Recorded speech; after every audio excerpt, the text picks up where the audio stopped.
Jaxon is a 5-year-old boy who's been through a lot. He was diagnosed with stage 4 neuroblastoma, high risk, at the age of 2.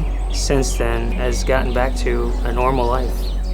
When we were told about the diagnosis, obviously we're terrified. Immediately, it's always the worst thoughts that go through your mind, and we turn to look at Jaxon, who was playing behind us. He turns to us and looks at us and says, "I love you all." It was a difficult moment. Immediately, we were told to go ahead and head down to San Antonio with Jaxon. There was a second tumor. The primary tumor was found in his abdomen. When we arrived to the hospital and they got us into a room and they finally got the IV started, that very night he received 2 units of blood and 1 unit of platelets. I realized the color that he was missing and the life. He started chemo within the first 48 hours of arriving.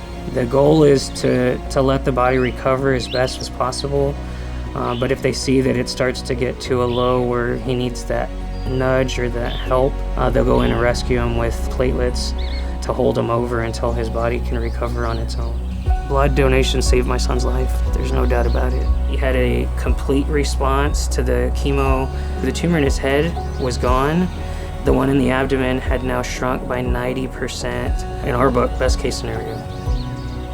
So for someone that's never donated, blood saves lives.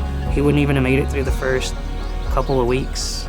When he rang his bell was a huge moment for us, to be able to look back on that and say that he had that opportunity. He turned and looked at one of the nurses and said, "This is it, we're leaving and I'm not coming back."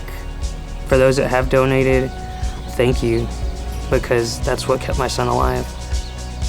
Every day is a celebration for us. Every day that we get to take him to school in the morning and drop him off, from the minute he walks out the door in line with the rest of the kids, he looks for me in the line of vehicles, and when he sees me, his face lights up and he looks at me and he'll either stick his tongue out or he'll wave. Life goes on after treatment, and it's a wonderful thing to get back to a sense of normal, and that's something that we at one point thought we were never going to get to experience again. A new memory that we get to take with us. I am looking forward to Jaxon one day graduating. He's had such a great response because he is a special child, and one day he'll make a difference. I'm excited to find out what it's going to be one day. I don't know what it is, but what kind of person is he going to be?